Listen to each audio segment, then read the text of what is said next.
Komið þið sæl og verið velkomin í áramótaþátt KA TV en ég og gestur minn í dag, Sævar Pétursson, framkvæmdastjóri félagsins, ætlum að gera upp árið 2016 í máli og myndum og hlaupa lauslega yfir það helsta sem fór fram árinu. Við kannski byrjum að ræða íþróttamann KA fyrir árið 2015 sem var kjörinn í janúar 2016 en nú einmitt styttist í kjör íþróttamanns KA og fer það fram að afmælishátíðin okkar 8. janúar næstkomandi. Ævar Ingi, knattspyrnumaður, núverandi leikmaður Stjörnunnar, var valinn íþróttamaður KA í fyrra og kannski kom það ekki neinum á óvart.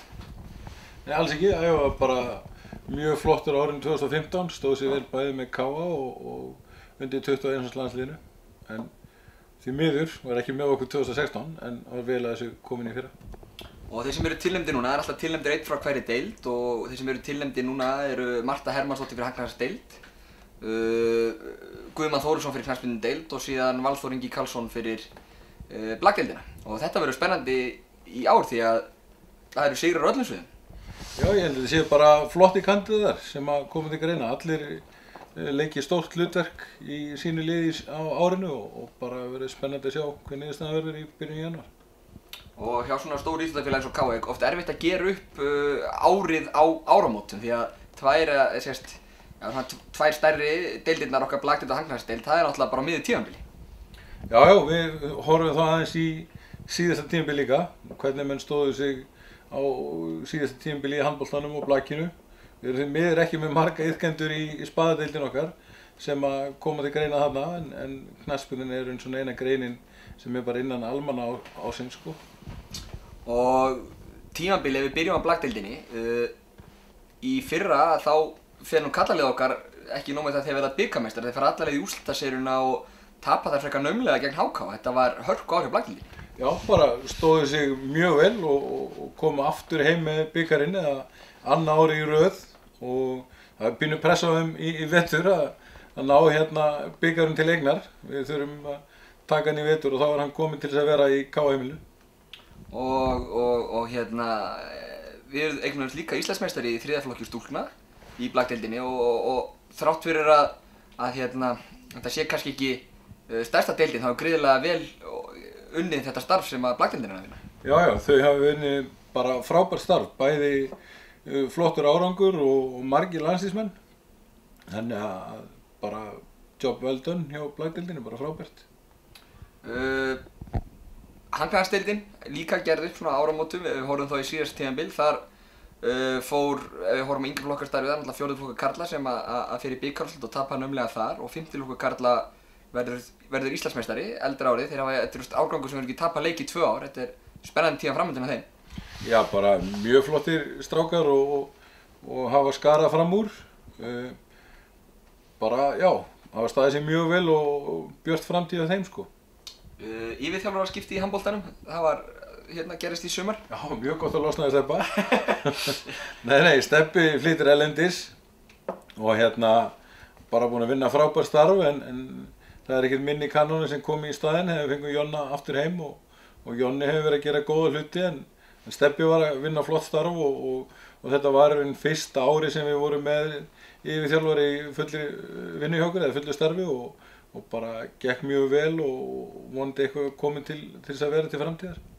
Og það eru alltaf hræringar, Jonni kemur heim í sumar og byrjar reyndar að þjálfa aðeins fótbolta en hann kemur síðan á fullinn í handboltan og hann tekur líka við kvennaliðinu KA þó sem spilaði í fyrst skipti í langa tíma ekki eftirdeild. Já, stelpurnar náttúrulega, það eru náttúrulega breytingar á fyrirkomulaginu í kvennahandboltanum bara þessi deildakeppni og þær eru að bíta í það súra epli að fara niður deild eða kom fyrsta deild og úrvalsdeild og í fyrsta skipti í langa tíma sem eru 2 deildir og þær byrjuðu þar núna í haust og hafa bara verið að standa sig mjög vel. Jón er að gera fína hluti þar og þær eru í topparundinni og bara vonandi enda tímabili með sóma og verið baráttinn alla leið fram á voru að komast upp. Og það sem við höfum séð kannski á Hagnarsdeildinni sem er svona skemmtileg tilbreyting að það er að við höfum fært æfingar yngstu krakkarna fram á dag. Svona farið fettar svolítið í fótspor fótboltans og við erum að sjá svolítið iðkendafjölgun í yngstu flokkunum hjá okkur. Já, er þetta ekki bara Ég held að sé bara liður í sem þarf að gera, það er að tengja þetta við æfingarna strax við þegar skóla lýkur, þannig að krakkarnir séu ekki að fara heim og koma svo aftur seinnipartinn, heldur þurfum við að fá til þess að mæta bara æfingar helst 2 þegar skólinn er að klárast og náðum þannig inn og ég held að það sé bara líka fyrir okkur foreldrina er það mikill lúxus að börnin séu búin að æfingum strax í þessi tvinnaði saman við skólan í staðinn fyrir að koma heim og maður þurfa að fara aftur á stað með seinnipartinn. Svo kannski eitt enn svona áður við ljúkum okkar yfir Hagnarsdeildina árinu 2016 að það er kannski landslýsfólkið okkar. Við eigum hérna nokkra stráka og stelpur sem hafa verið að æfa og spila með landsliðunum en það hefur kannski verið svolítið erfitt fyrir þau að ná fram með landsliðinu því að eins og núna það er landslýsæfingar í dag fyrir sunnan og svo kemur frí og aftur suður eftir áramót. Þetta er kannski ekki hentugt fyrir krakkan okkar. Nei, og einhverja hafa með þess að lent í því að komast ekki vegna veðurs en þetta eru bara aðstæður sem við búum við og þetta er alltaf munur bæði með blagg krakkan okkar og handboltakrakkana samanborið við það sem er hjá KSÍ að þarna þegar krakkarnir eru að koma sér alfarið á eigin vegum til þess að fara landsliðsæfingar, standa í fjáröflun, til þess að fara í ferði með landsliðanum meðan að KSÍ bara borgar undir krakkana og þetta er eitthvað sem bara sérsamböndin og ISÍ þurfa að skoða að það er orðið mjög slæmt ef að krakkarnir þurfa að fara í að selja lakkrís og klósettpappír til þess að fara í landsliðsferðir eða koma með bolta og vassbrúsa á æfingar að þetta er eitthvað sem þarf að skoða bara hjá samböndunum. Akkurat ofan á allan annan ferðarkostnað sem er fyrir og annað. En þá er það kannski fótbolta árið 2016 sem að verður kannski lengi minnum haft. Byrjum bara strax á því, við vinnum inkassódeildina og förum loksins upp í Pepsi. Þetta er búið að vera ótrúlega 12 ára vegferð í fyrstu deildinni. Já, þetta er alltaf búið að vera markmið undanfarin ár og en ég held að svona við höfum sjaldan verið jafn samstiga í því að þetta skildi verða veruleika í sumar. Bara allir sem koma að klúbbnum eða deildinni, bæði leikmenn, þjálfarateymi, stjórnarmenn, framkvæmdastjórar, starfsfólk, að þetta var bara skýrt markmið og það tókst. Það hefur ekki alltaf gert en það tókst núna og var mikið gaman í haust þegar markmiðið náðist. Liðið var spáð efsta sætinu alveg svo árið undan og við tryggjum okkur þetta efsta sæti eða við tryggjum okkur upp deild þegar byrjun september ennþá nóg eftir á mótinu. Áttu von á þessu kannski sjálfur? Svona mikið niðurbyrð? Nei á þess að hljóma eitthvað hrokafullur en þá voru markmið mjög skýr og við ætluðum okkur upp og það gekk mjög vel í sumar fyrir utan kannski Haukana sem að stríddu okkur mikið í báða leikjunum en þetta var náttúrulega ekki í höfn en fyrir bara þarna eins og þú segir í september daltu undan kannski áætlun en ég held að það kannski hjálpað okkur í sumar að liðin sem voru þarna menn héldaðir í baráttu við okkur eins og Leiknir, Þór og Keflavík voru mikið að tapa stigum bara á jafnteflum og svo framvegis þannig að kannski var verkið aðeins auðveldara heldur en menn hefði gert ráð fyrir. Þetta kom það mikið óvart að framkvæmdastjóri deildarinnar var í golfferð einhvers staðar á Suðurlandinu, það ekki? Jú, í sumarbústaðaferð með félagunum. Já. Að við áttum kannski ekki vonað að vera komin upp þegar hvað voru 3-4 leikir eftir. Og en það var bara gott, en mikið refresh á síman í miðjum golfring. Framhaldið, nú er árið 2017 gangið í garð, þetta er árið sem að KA tekur þátt í Pepsi-deildinni sem heitir Pepsi-deildina, þetta er fyrst skipti sem tökum þátt í henni, Landsbankadeildin hefur vonið síðast í henni. Það segir sér sjálft, er ekki bara markmið að halda sig í deildinni? Jú, við settum okkur markmið fyrir 2 árum síðan. Að það var raun að á næstu 3-5 árum að KA myndi verða klúbbur sem yrði svona stabíll klúbbur á þessu bili svona 5-10 í úrvalsdeildinni. Og ætlum okkur max 2 ár í að koma okkur upp sem að tók síðan núna seinna árinu.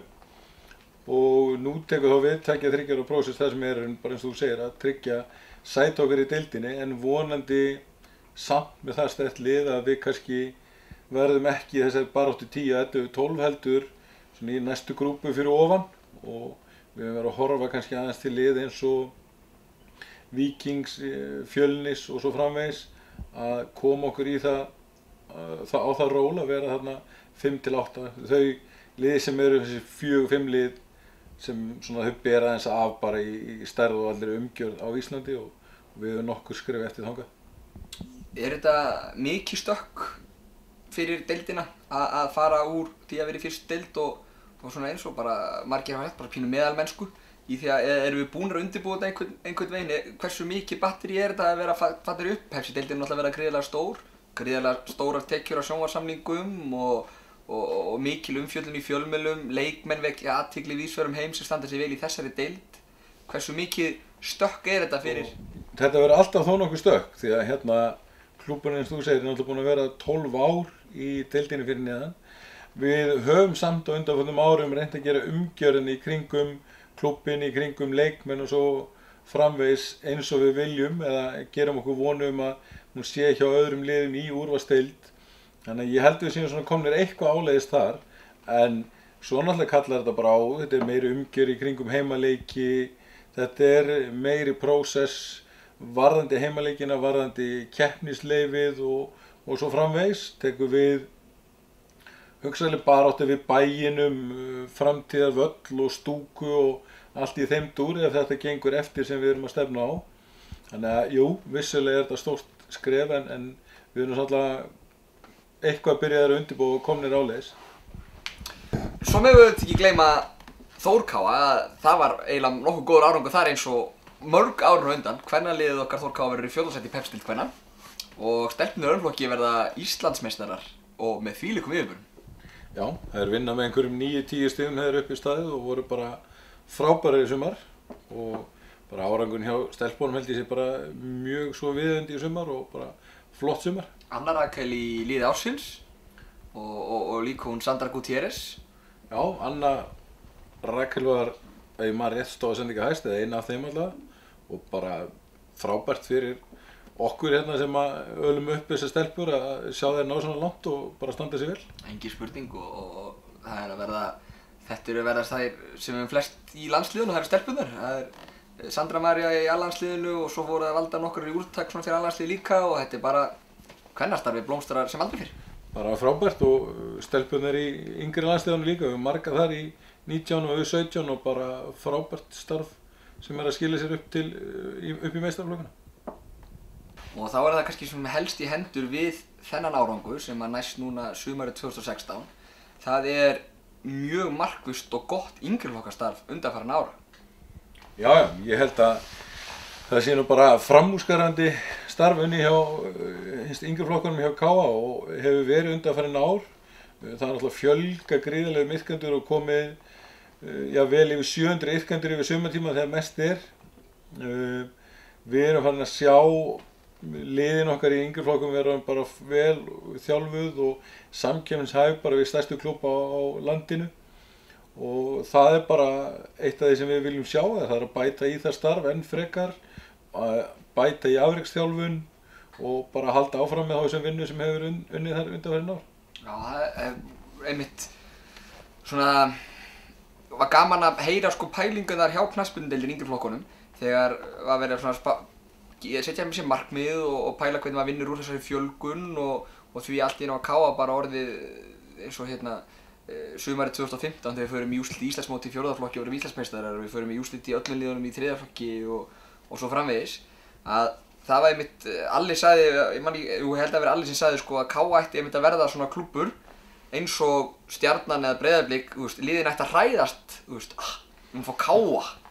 Já, það er, þannig á bara að hugsa, þú átt að hugsa stórt og vilja ná langt, hvort menn verða síðan Íslandsmeistarar eða ekki, 5., 4. eða 3. skiptir kannski ekki öllu máli, en þú vilt samt sjá að við stöndum allavega jafnvætis bara við stærstu klúbba landsins og að okkar krakkar séu að fá sambærilega þjónustu og er hjá stærstu klúbbum landsins. Þannig að ég held við séum svona komnir alveg á pari við það en við viljum bara bæta í enn frekar og bæta bæði þjálfunina og vonandi umgjörðin eða aðstöðuna sem við bjóðum upp á næsta árum. og það er mitt para saman við að við eignumst hérna Íslandsmeistari í þriðja flokki í B-liði í sumar og við urðum þrefaldir Íslandsmeistari í sjötta flokki í svona Norður-Austurlandskeppni karla, tvöfaldir í sjötta flokki kvenna, þannig að þetta er svona allt upp á við, þriðji flokkur er örugglega bikarmeistari líka og þannig að þetta er svona allt upp á við en það er ekki nóg með það að við séum að reyna að búa til afreksmenn og við erum að hérna halda út í knattspyrnustarfi með það eitthvað svona markmið að gera meistaraflokkinn okkar betri og svo framvegis, þetta helst svona allt í hendur, að þá er gríðarlega mikið magna viðburðum sem tengjast öllum þessum deildum okkar og þessu starfi sem KA vinnur sem er ekki bara út að sparka í bolta eða kasta bolta í mark eða yfir net. Já, ég held nú bara að allt í kringum félagið hefur verið að stækka og við höfum verið að viðburðum hefur hérna fjölgað mikið hjá okkur í húsinu. Við erum með þorrablót, konukvöld, herrakvöld, mótin okkar öll, ennið mótið. Í síðastu sumar byrjuðu við með Íslandsbankamót sem var mót fyrir 7. flokk kvenna. Öll handboltamótin, blagmótin, öldungamótið, badmintonmótin.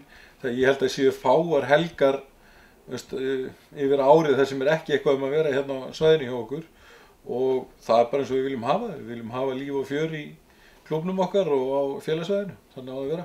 Akkurat, ég tek undir það og það er náttúrulega ótrúlega gaman að segja frá því að ég held að það hafi verið spilaðir 178 knattspyrnuleikir á KA-svæðinu síðasta sumar eða frá svona, ég meina að það hafi lengi bikarsleikurinn í byrjun apríl og þar frá miðjan september, 178 leikir, þetta er nánast einn á dag og við það bætast kannski aðrir 200 leikir í blaki og handbolta í öllum flokkum inn í húsið og ef þetta er allt tekið saman held ég þessu 332 keppnisleikir fyrir utan mótin.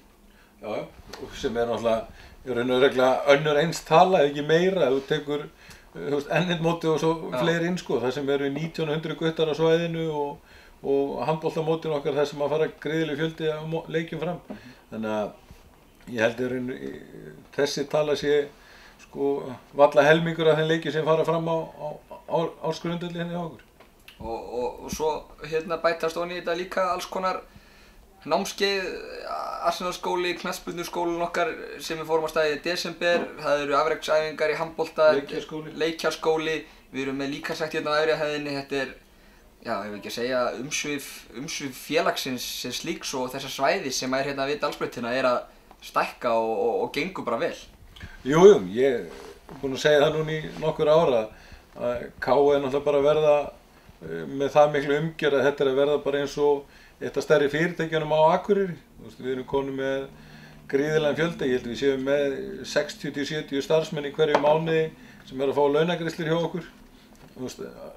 Vissulega margir í hlutastarfi og svo framvegis en þetta er orðið stórt batteri og hafa margir bæði afkomi að því að vera hérna að vinna hjá okkur og svo bara allur iðkendafjöldin sem er hérna inni er svakalega mikill. Og þá náttúrulega reyni ég að fiska þið út í smá pólitíska umræðu að hérna túrisminn sem fylgir íþróttamótunum, túrisminn sem fylgir KA og öðrum stórum íþróttafélögum hér í bæ eins og Þór, fimleikafélaginu og skautafélaginu, skíðafélaginu, öllum þessum félögum, hann hlýtur að gefa bænum sko heimsóknir, tekjur, einhverstaðar þar þetta fólk sem kemur á íþróttamóti eða í leiki að borða, gista, fara í sund, hvernig sem er. Þetta hlýtur að vera ómetanlegt og bara einn af stærstu svona attraction fyrir bæinn.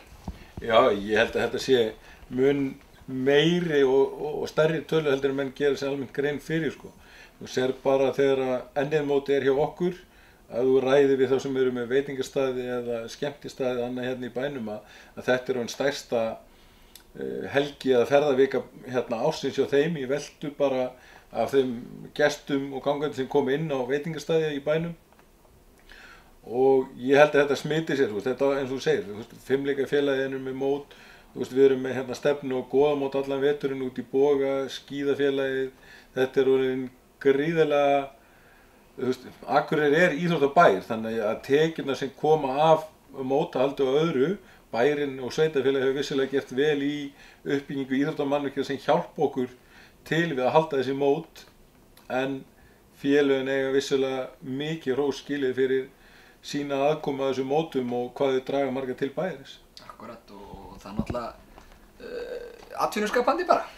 Já, menn bara fullt af fólki sem að nýtur góðs af því, bæði, þú veist, eins og ég segi, þú veist, veitingastæði, gistiheimili, þú veist, bensínstöðvar, bónus og svo framvegis. Þar sem þetta fólk kemur hingað og verslar í okkar samfélagi. 2016 búið og að klárast, 2017, hvað sérðu næstu, hvernig sérðu 2017 fyrir, spá í káfabollaðin, hvernig verður þetta? Sko, ég byrja náttúrulega að setja smá pressu á blaglið okkar, eins og ég kom inn á þann. Ég svona, gerir mér vonu að þeir nái langt í bikarnum og bara langt í vetur. Þeir á góðum degi þetta bara hörkusterkt lið og á að geta náð mjög langt. Handboltinn okkar, það svona óvissa þar með stelpurnar okkar, hvort við viljum einfaldlega að þær fara upp eða hvernig það við eins og erum að vinna þess í því, en mín sýn svo að þær eiga bara að leggja allt í þetta og fara upp ef að möguleiki á, og þá tæklum við hinn vandamálin sem því fylgir að fara upp þegar því kemur. Og handboltinn, við náttúrulega eigum hlutdeild í Akureyri handboltafélagi og við vonum bara að þeir ná að tryggja sæti sitt. Staðan nú ekki meiri í dag en við bara við erum búin að vera gríðarlega óheppnir með meiðsli, þannig að við þurfum að svona hjálpa stað með það að klára bara tímabili og safna liði og bara tryggja sæti okkar í deildinni.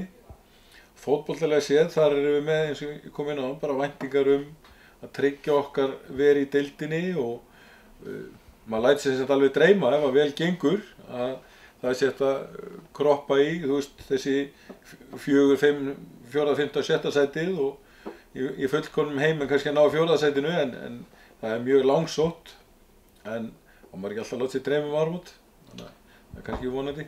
Það snýst, þetta á botninn kvöld að þau lið sem KA teflir fram í meistaralokum, þau eiga bara og við viljum hafa þau í fremstu röð. Já, bara go big og go home, sko.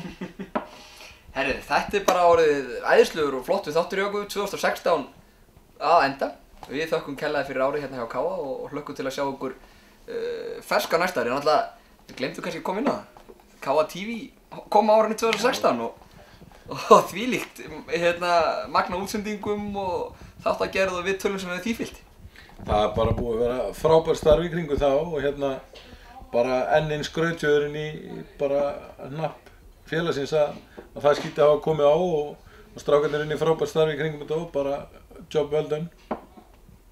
Frá öllum í KA þá óskum við ykkur gleðilegra hátíðar og velgengni á árinu 2017. Takk fyrir okkur.